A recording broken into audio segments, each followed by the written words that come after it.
Assalamualaikum warahmatullahi wabarakatuh. Perkenalkan, nama saya Ellen Sarina, NPM 3. Yang pertama, cara menghitung mol adalah massa dibagi berat molekul. Satuannya itu ada gram mol. Gram mol ini digunakan ketika massa dalam satuan gram, sedangkan satuan lb mol digunakan ketika massa dalam satuan lb atau pound.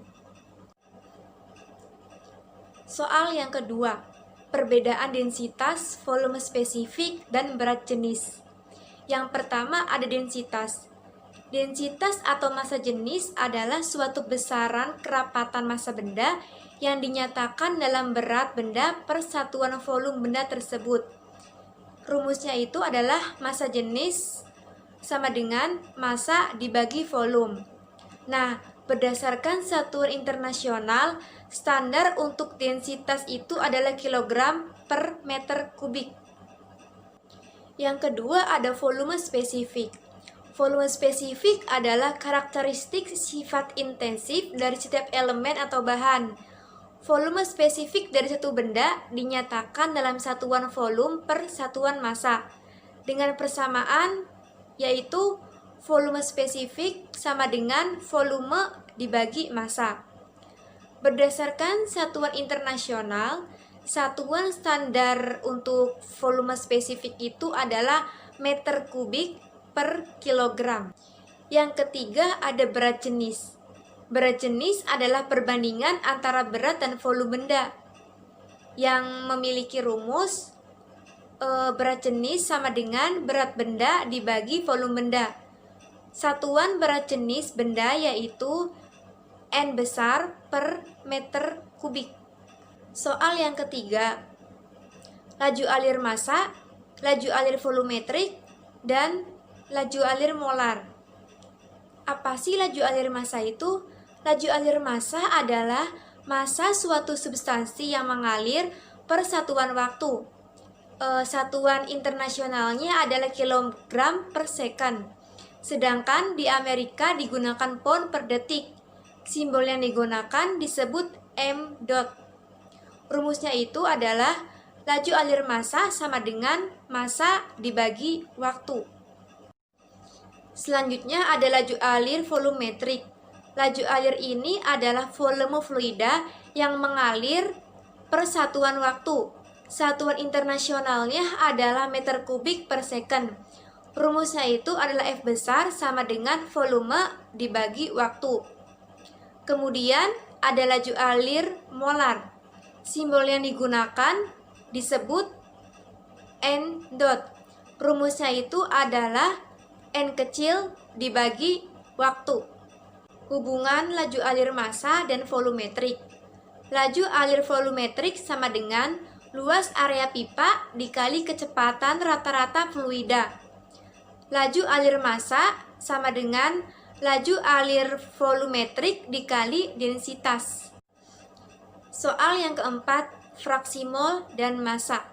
Fraksi mol adalah mol zat tertentu dibagi dengan jumlah total mol yang ada, gas, cair, dan padat. Rumusnya itu adalah fraksi mol A sama dengan mol A dibagi mol total. Sedangkan fraksi massa adalah massa zat dibagi dengan massa total semua zat yang ada.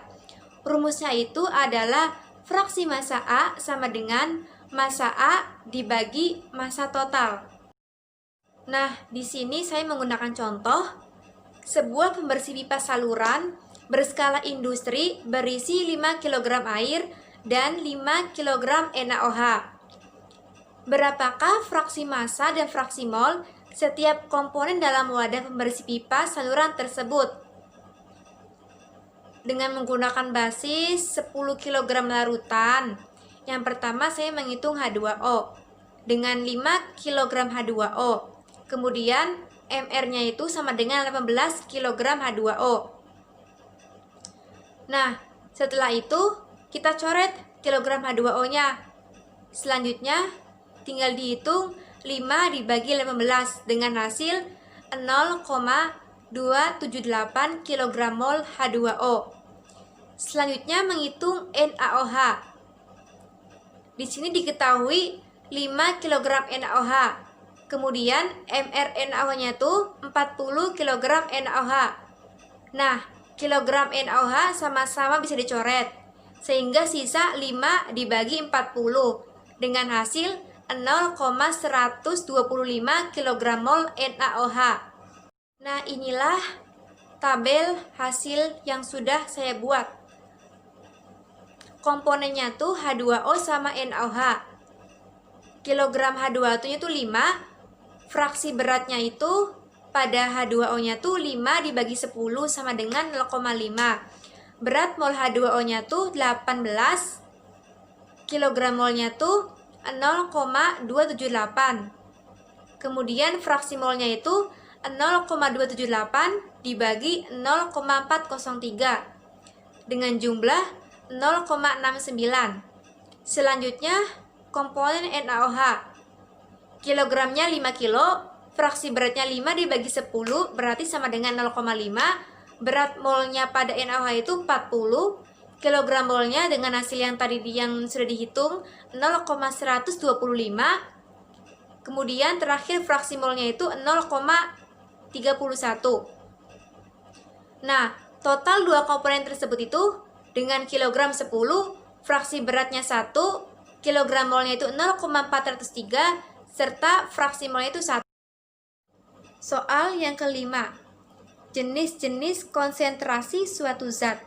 Yang pertama, massa per satuan volume, lbm per feet pangkat 3, gram per liter, lbm per bbl, kilogram per cm kubik. Yang kedua, mol per satuan volume, lbm mol per feet pangkat 3, gram mol per liter, gram mol per cm kubik. Yang ketiga, bagian per 1 juta atau part per million atau ppm, bagian per satuan miliar atau ppb untuk konsentrasi yang sangat encer, ppm ekivalen fraksi massa untuk zat cair dan padat, serta fraksi mol untuk gas. Yang keempat, ada molaritas. Molaritas adalah besaran yang menyatakan jumlah mol zat terlarut dalam tiap satuan volume larutan. Satuan molaritas adalah molar besar atau dilambangkan dengan M besar, yang sama dengan mol per liter. Rumusnya itu sama dengan M besar sama dengan N kecil dibagi V. Yang kelima ada molalitas.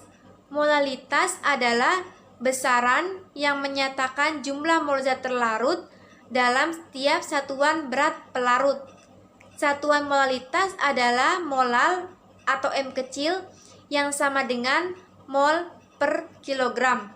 Rumusnya itu sama dengan M kecil sama dengan N kecil dibagi P kecil.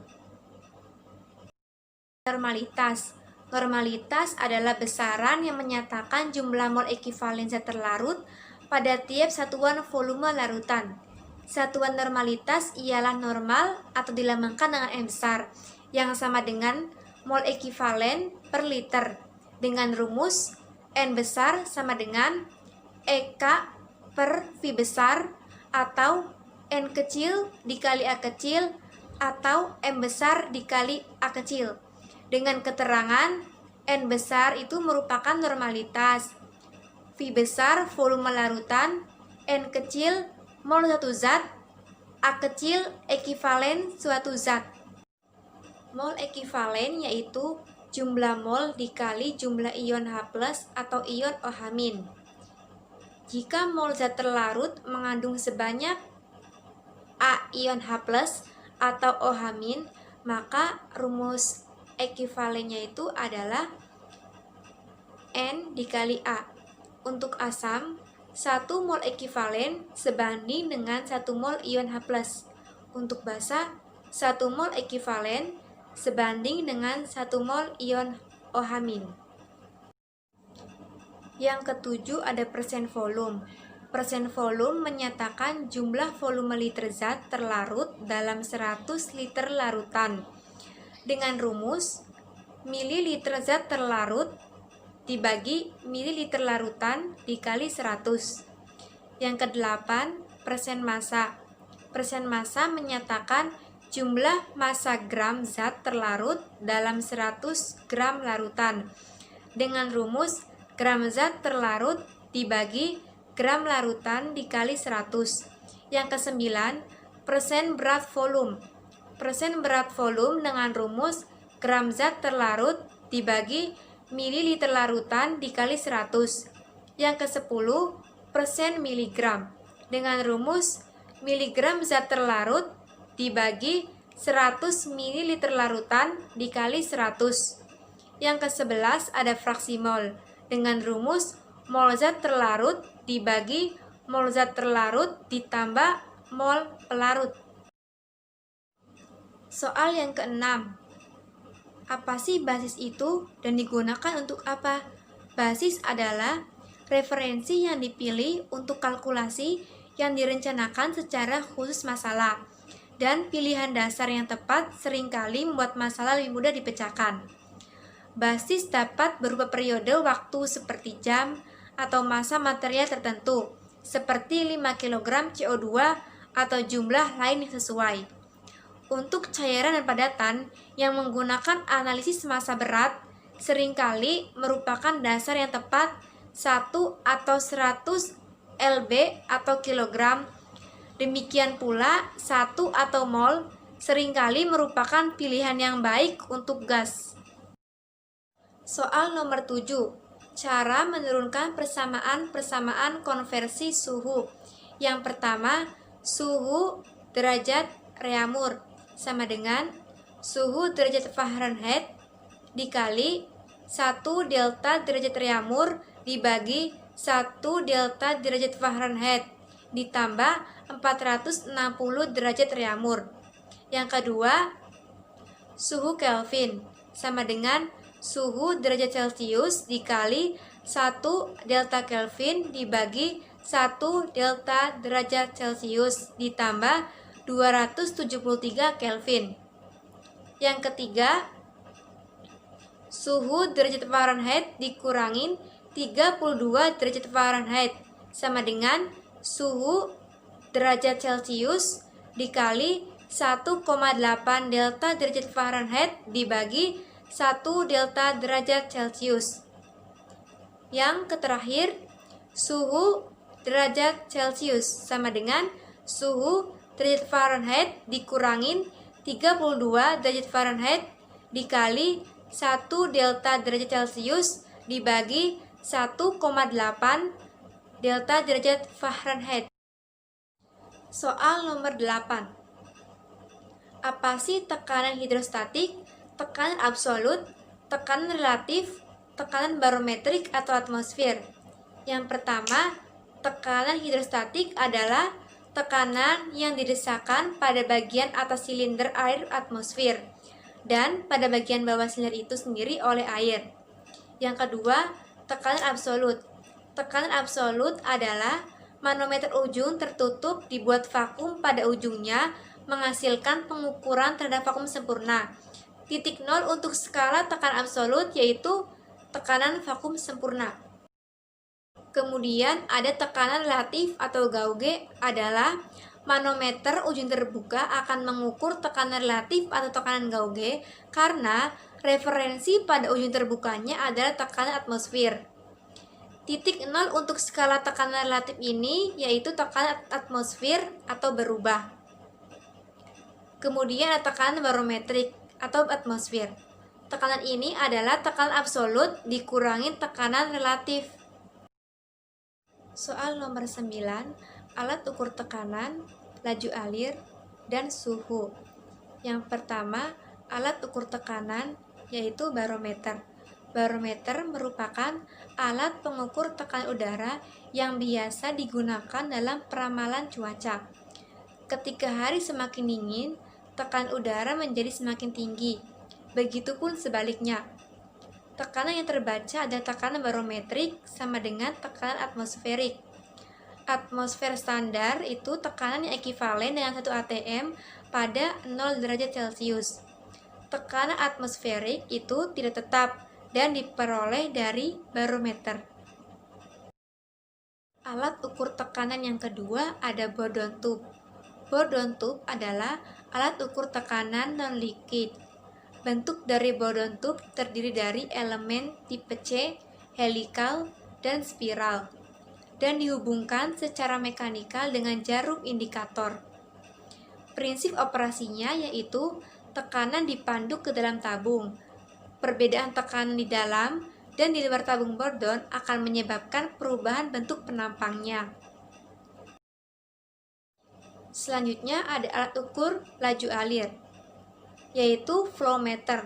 Flowmeter adalah sebuah alat ukur untuk mengetahui jumlah fluida atau laju aliran yang bergerak mengalir dalam sebuah saluran terbuka maupun pipa tertutup, seperti gorong-gorong, parit, dan sungai. Jenis fluida yang diukur dapat berbentuk solid, gas, atau cair. Dalam penerapannya, flowmeter biasa digunakan untuk mengukur aliran berupa kapasitas, kecepatan, maupun berat atau volume fluida memiliki aplikasi yang beragam. Kemudian ada alat ukur suhu. Suhu dapat diukur dengan menggunakan termometer yang berisi air raksa atau alkohol. Termometer adalah alat ukur untuk mengukur suhu.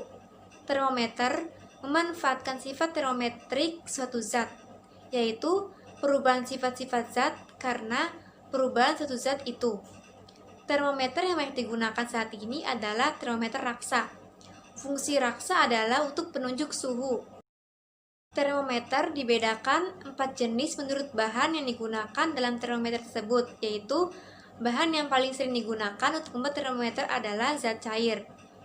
Termometer jenis ini diantaranya termometer laboratorium, termometer ruang, termometer klinis, termometer Six Bellani, dan termometer bimetal.